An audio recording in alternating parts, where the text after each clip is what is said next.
बहुत बहुत स्वागत। आपके साथ मैं हूं ललित प्रजापति। खबरों का सिलसिला शुरू करेंगे और सबसे पहले बात इतिहास बनाने की। महिला आरक्षण बिल पर आज नई संसद में चर्चा के बाद वोटिंग हुई। लोकसभा में महिला आरक्षण बिल पास हो गया है। नई संसद में आज बिल पर चर्चा के बाद वोटिंग हुई। बिल के पक्ष में पड़े 454 वोट और बिल के विरोध में सिर्फ 2 वोट पड़े। महिला आरक्षण बिल पर सियासत भी तेज है। पहले तो विपक्ष ने भी महिला आरक्षण बिल का समर्थन किया, लेकिन चर्चा के दौरान अब शर्तें लगानी शुरू कर दी हैं। विपक्ष ने इस बार महिला आरक्षण बिल में SC, ST, OBC महिलाओं के आरक्षण का मुद्दा छेड़ा है। इस पर सियासी गलियारों में सदन तक संग्राम छिड़ा है। सोनिया गांधी का कहना है कि इस बिल में SC, ST, OBC को आरक्षण दिया जाए, जल्द से जल्द ये आरक्षण का प्रावधान हो, जातिगत जनगणना की जाए। मायावती कह रही हैं कि महिलाओं के लिए 33% नहीं 50% आरक्षण होना चाहिए। 2 प्रावधान से 15 साल लागू नहीं हो पाएगा ये कानून। जातीय गणना और परिसीमन, इसमें कई साल लग जाएंगे। डिंपल यादव, उनका कहना है कि इस बिल को हमारा समर्थन है, लेकिन ये बताएं कि ये लागू कब होगा। सरकार को इतनी देर से आरक्षण की याद क्यों आई। स्मृति ईरानी ने कांग्रेस पर पलटवार करते हुए कहा कि कांग्रेस जो बिल लाई थी वो कमजोर था, हमने मजबूत महिला आरक्षण बिल पेश किया, यानी बिल पर सब साथ है, लेकिन कई सारे सवाल अभी भी मेरे विचार में निर्णय हवालों के पक्ष बरकरार है। माननीय मंत्री जी अब विधेयक को प्रस्तावित करें। जो सदस्य इसके पक्ष में हाँ गए, जो सदस्य विरोध में ना गए, मेरे विचार में निर्णय हवालों के पक्ष माननीय मंत्री जी अब विधेयक को प्रस्तावित करें। जो सदस्य इसके पक्ष में हाँ गए, जो सदस्य विरोध में ना गए, मेरे विचार में निर्णय हवालों के पक्ष माननीय मंत्री जी अब विधेयक को प्रस्तावित करें। जो सदस्य इसके पक्ष में हाँ गए, जो सदस्य विरोध में ना गए, मेरे विचार में निर्णय हवालों के पक्ष माननीय मंत्री जी अब विधेयक को प्रस्तावित करें। जो सदस्य इसके पक्ष में हाँ गए, जो सदस्य विरोध में। और अब बात छत्तीसगढ़ की, जहां सरकार की जबरदस्त किरकिरी मची हुई है। छत्तीसगढ़ PSC की परीक्षा में हुई गड़बड़ी पर प्रदेश सरकार घिर गई है। अब तक बीजेपी सवाल उठा रही थी, अब हाईकोर्ट ने पूछा है कि ऐसा क्या संयोग है कि अफसरों और नेताओं के बच्चों और रिश्तेदारों का PSC में चयन हो गया। हाईकोर्ट ने सरकार और आयोग से यह जवाब मांगा है।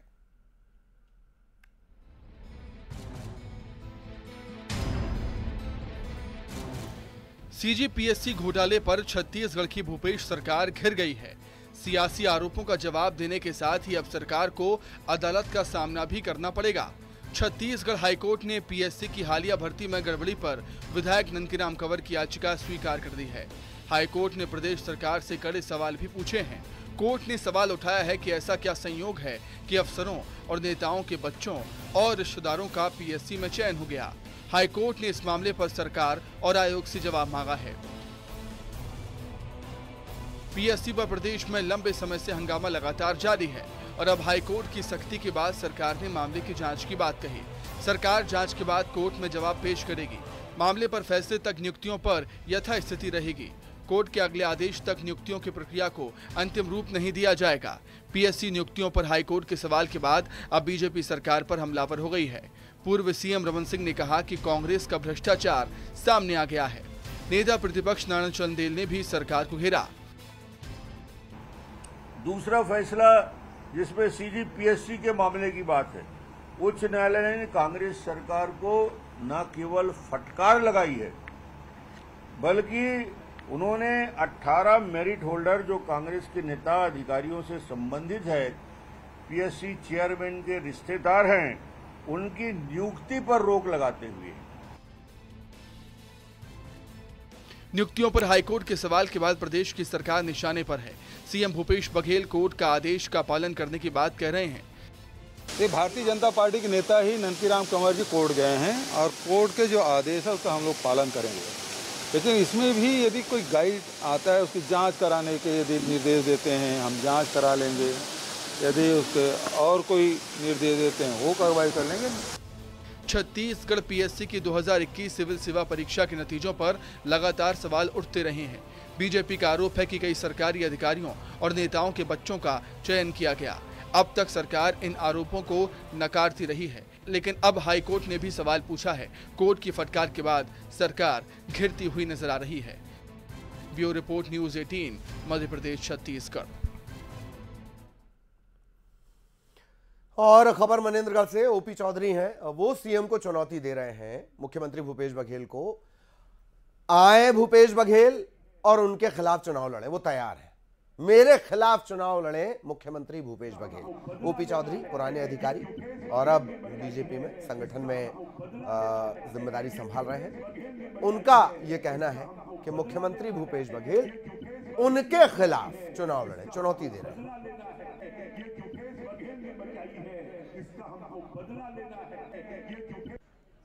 एक तो इससे स्पष्ट होता है कि भूपेश बघेल जी करप्शन का जो कांग्रेसी कल्चर है उसे सभी कांग्रेसियों के लिए स्वीकार करते हैं। दूसरा चीज़ रहा सवाल चुनाव लड़ने का, तो मैं तो उनके किसी विधायक के अगेंस्ट क्या उनके खिलाफ भी चुनाव लड़ने के लिए तैयार हूं। लेकिन हमारी पार्टी कोई परिवारवादी पार्टी तो है नहीं। यहाँ हर निर्णय संगठन केंद्रीय चुनाव समिति के माध्यम से करता है और इसलिए अगर मुझे संगठन कहीं भी चुनाव पर उतारता है तो मैं भूपेश बघेल जी को चुनौती देता हूं कि संगठन मुझे जहां भी उतारे मैं उन्हें चुनौती देता हूं कि वो आकर मेरे अगेंस्ट चुनाव लड़े। इधर टूल किट मामले पर डॉक्टर रमन सिंह ने निशाना साधा है। रमन सिंह ने प्रदेश सरकार को कहा है कि अपने फायदे के लिए कानून का इस्तेमाल कर रही है सरकार। प्रदेश सरकार के सलाहकार अधिकारी जेल में है, यह भी उन्होंने कहा। कांग्रेस निचले स्तर की राजनीति कर रही है। कोर्ट में सारे मामले का दूध का दूध और पानी का पानी हो गया। कोर्ट ने फर्जी एफआईआर को निरस्त कर दिया। यह एक सबक है कि कोई सरकार लोगों को दबा नहीं सकती। छत्तीसगढ़ में कांग्रेस की जो सरकार है, मैं उसे अपराधी चला रहे हैं। मैं इसलिए कह रहा हूं कि सरकार के जितने करीबी अधिकारी हैं उनमें या तो बहुत सारे लोग जेल में हैं या बेल में हैं। इनके कोयले घोटाले में वरिष्ठ अधिकारी 7 माह से जेल में है। मुख्यमंत्री के उप सचिव जेल में है। मुख्यमंत्री के सलाहकार सट्टे और जुए के आरोप में मामला दर्ज है। खुद मुख्यमंत्री बेल पर हैं। ये अपराधियों की सरकार है और ये एफआईआर का उपयोग हथियार की तरह करते हैं। खबर दंतेवाड़ा से, जहां नहाड़ी के जंगलों में पुलिस और नक्सलियों के बीच मुठभेड़ हो गई। मुठभेड़ के दौरान पुलिस के जवानों ने 2 नक्सलियों को ढेर कर दिया। वहीं नक्सलियों के पास से हथियार भी बरामद किए गए हैं। जवानों ने 2 नक्सलियों को ढेर किया है, हथियार बरामद हुए हैं और अभी हालांकि इनकी शिनाख्त नहीं हो पाई है किस कैडर के नक्सली थे। 2 महिला नक्सली ढेर की गई हैं। कैडर इनका साफ नहीं हो पाया। नक्सलियों से मुठभेड़ हुई और उसमें ये नक्सली ढेर हुई हैं, 2 महिला नक्सली।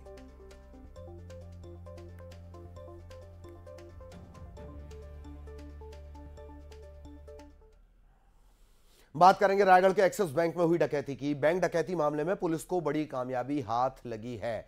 पुलिस ने बैंक डकैती में लूटा गया पैसा और जेवरात बरामद किए हैं। दरअसल रायगढ़ में दिन दहाड़े एक्सिस बैंक में तकरीबन 6 से 7 बदमाशों ने डकैती की वारदात को अंजाम दिया था। इसके बाद बहुत सारे सवाल भी खड़े हुए थे कानून व्यवस्था को लेकर। कानून व्यवस्था को लेकर अभी भी लगातार सवाल खड़े हो रहे हैं। बहरहाल डकैती के बाद पुलिस ने सभी राज्यों से लगने वाली सीमाओं को सील किया था। अब इस मामले में पुलिस को कामयाबी मिली है। बलरामपुर के रामानुजगंज से रुपए बरामद कर लिए गए हैं। एक ट्रक और कार के जरिए इस पैसे को ले जाया जा रहा था। माना यह जा रहा है लूट के 4 करोड़ के साथ साथ सोने चांदी के जेवरात भी बरामद हुए हैं। वाहन चेकिंग के दौरान यह कामयाबी मिली है। 5 आरोपी गिरफ्तार कर लिए गए, पूछताछ इनसे की जा रही है। बाकी फरार आरोपियों की तलाश हो रही है।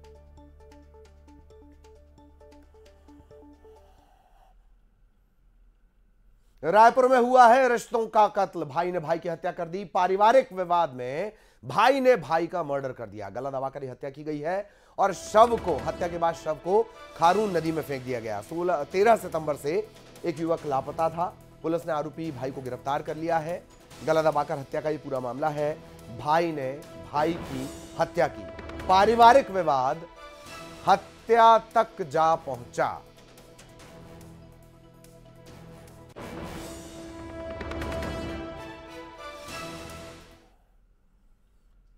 और छत्तीसगढ़ में ट्रेनों के कैंसिल होने का सिलसिला लगातार जारी है। एक बार फिर डोंगरगढ़ से रायपुर के बीच चलने वाली 4 पैसेंजर रद्द कर दी गई। इसकी वजह से मुसाफिरों की मुश्किलें बढ़ी हुई हैं।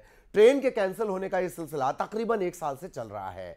लगातार ट्रेन कैंसिल हो रही हैं, कभी मेंटेनेंस के नाम पर, कभी इंटरलॉकिंग के नाम पर, कभी नवीनीकरण के नाम पर, कभी दोहरीकरण के नाम पर। अब फिर से 4 ट्रेन कैंसिल हो गई हैं। लिहाजा अगर आप यहां से सफर करने वाले, राजनांदगांव से सफर करने वाले, अपनी ट्रेन के बारे में इंक्वायरी कर लें और फिर पहुंचे।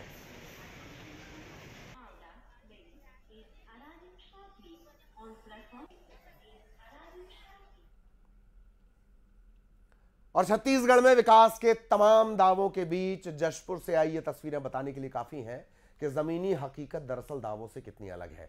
जशपुर से आई खबर यह बताने के लिए भी काफी है कि विकास के दावे खोखले हैं। एक महिला जो प्रसव पीड़ा से तड़प रही थी, लाख कोशिश के बाद उसे एम्बुलेंस नसीब नहीं होती। यही एम्बुलेंस है, इसी तरह से जिंदगी कटती है। इसी तरह से सवाल सिर्फ जशपुर से आई तस्वीर का नहीं है, कमोबेश ज्यादातर जगहों की यही तस्वीर है। इसी तरीके से कांवर को एम्बुलेंस बनाया जाता है। नतीजा यह होता है कि तड़पती और दर्द से करहाती महिला को पूरे 6 किलोमीटर तक कांवर से ढोकर ले जाना पड़ता है। रास्ते में महिला का प्रसव हो गया, इसके बाद भी एम्बुलेंस मौके पर नहीं पहुंची। निजी वाहन से इसे अस्पताल पहुंचाया गया। जशपुर के पत्थल गांव की यह तस्वीर है। बालाझार की यह तस्वीर है। महिला और नवजात की हालत स्थिर है। किस्मत वाले थे कि इन दोनों की हालत, जच्चा और बच्चा, इनकी हालत स्थिर है।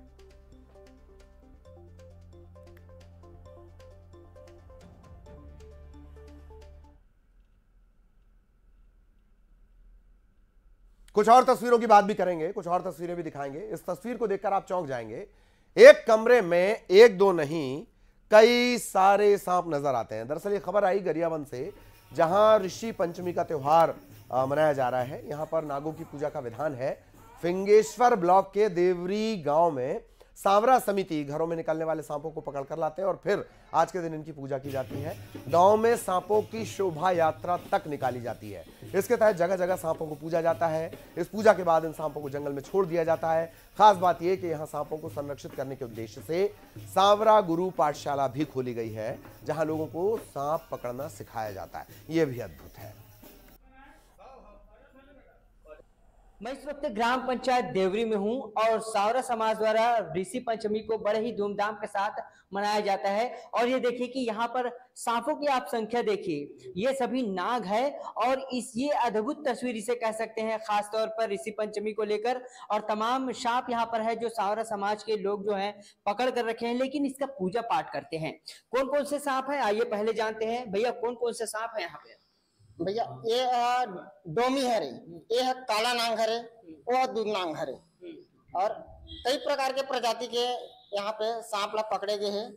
एकर द्वारा ये विगत 15 से 20 वर्ष से ये त्योहार ला हमन पंचमी ला धूमधाम से मनाथन जी। तो सांवरा समाज पैसे से सांप पकड़ने का काम करते हैं और इसी से जीव का उपार्जन होता है। यहाँ पर बैठे हुए हैं। आप बताएंगे कि ये जो ऋषि पंचमी है किस तरह मनाते हैं, कितने प्रकार के ये जो नाग है ये कैसे पकड़ते हैं, कहाँ से पकड़ के लाए हैं? 30 साल से यहाँ सांवरा समिति गुरुवारी में जुड़े हूँ। मैं तो बहुत सारा सांप पकड़ चुके हैं, कम से कम 250 से ऊपर हो चुकी है 30 साल से। किस तरह के सांप पकड़ते हैं? गौहा, डोमी, असोड़िया, दूधनांग, ये कालिया नांग भी पकड़े हैं अभी। और ऋषि पंचमी कैसे मनाते हैं? ऋषि पंचमी बहुत धूमधाम से मनाते हैं, बहुत दूर दूर से आदमी आते हैं। हमारा चेला ना बहुत दूर दूर है। बखारा भटेली में चेला है, बहुत दूर दूर चेला है। और इसे पकड़ते थे, इनके खाने पीने की व्यवस्था? खाने पीने के लिए मेढक और फिर पूजा अर्चना के बाद मेढा है, टेटका है। पूजा अर्चना के बाद दिल देते हैं ना, छोड़ देते हैं जी। आप कहाँ मतलब फिर इनको कहाँ छोड़ते हैं? सांप को कहीं जंगल में ले जा करके उसको 2 दिन के बाद रमई पाठ में अभी जंगल में वहाँ पे छोड़े जाएंगे। किस तरह से इसकी तैयारी होती है? गांव में शोभा यात्रा भी निकलता है। ये सबसे पहले तो 1 हफ्ते पहले तैयारी चलता है। ऋषि पंचमी आने के पहले तो गुरुद्वारा चेला लोगों जितने भी चेला यहाँ पर सीखते हैं उनको गुरुद्वारा जड़ी बूटी खिलाया जाता है नियम के अनुसार। और जिस दिन ऋषि पंचमी पड़ता है उस दिन भव्य हमारे यहाँ शोभा यात्रा निकाले जाते हैं गुरु के माध्यम से। और गांव में भी बहुत बाहर से लोग आते हैं, माहौल अच्छा खासा रहता है जी। तो देखिए इन सांपों को आपको दिखा देना चाहता हूँ, ये नाग है, मैं काफी थोड़ा दूर हूँ और ये तमाम जो आप देखिए नाग जो है काफी बड़ी संख्या में है। सावरा समाज के लोग पकड़ते हैं और ऋषि पंचमी में विशेष तौर पर पूजा अर्चना होती है। गांव में धूमधाम से मनाया जाता है और इसे देखने दूर दूर से लोग आते हैं। काफी नजदीक से हम ये दिखा रहे हैं और ये एक्सक्लूसिव तस्वीरें हैं। विशेष तौर पर अलग अलग प्रजाति के नाग यहाँ पर हैं और आखिरी में दादा इस तमाम सांपों को पकड़ने के बाद क्या छोड़ते भी है जंगल में? हाँ जी। तो देखिए पूजा अर्चना करने के बाद तमाम नागों को सुरक्षित जंगल में छोड़ दिया जाता है। तो ये हम विशेष तौर पर तस्वीर आपको दिखाएं ऋषि पंचमी में पहुंचकर देवरी में, जहां सावरा समाज द्वारा इसे बड़े ही धूमधाम के साथ मनाया जाता है। न्यूज़ 18 के लिए गरियाबंद से शेख इमरान। और अब बड़ा सियासी अपडेट आपको बता दें, प्रियंका गांधी छत्तीसगढ़ के दौरे पर। कल छत्तीसगढ़ पहुंचेंगी प्रियंका गांधी। भिलाई में आयोजित महिला सम्मेलन में वे शामिल होंगी। कल छत्तीसगढ़ के दौरे पर रहने वाली है प्रियंका गांधी वाड्रा। छत्तीसगढ़ के दौरे पर कल होना है भिलाई में महिला सम्मेलन, इसमें हिस्सा लेंगी प्रियंका गांधी। और अब बात मौसम की। रायपुर बिलासपुर में बारिश का दौर जारी है। मौसम सुहावना हो गया है, लोगों को गर्मी से थोड़ी राहत भी मिली हुई है। तस्वीरों को देखकर भी आप अंदाजा लगा सकते हैं झमाझम बारिश का सिलसिला, और इस बारिश के चलते लोगों को फिलहाल गर्मी से राहत मिल गई है। रायपुर बिलासपुर की ये तस्वीरें आप देख रहे हैं। मौसम के अलग अलग सिस्टम एक्टिव है और अब झमाझम बारिश का दौर। रायपुर बिलासपुर की तस्वीरें, न्यायधानी राजधानी बारिश।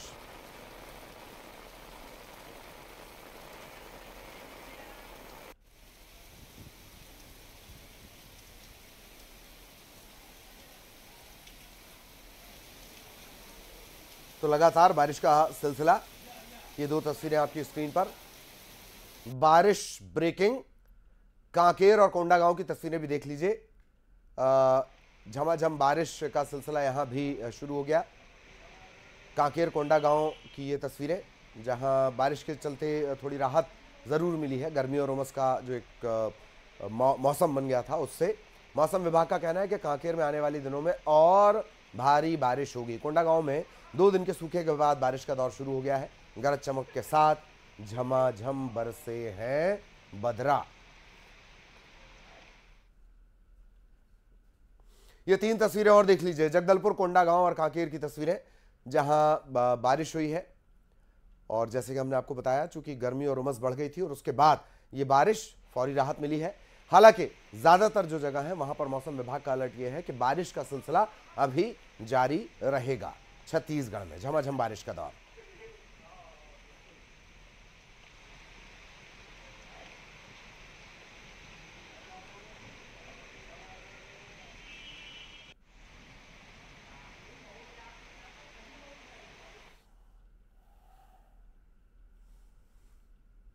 और चलिए अब आपको दिखाते हैं 25 सेकंड में खबर।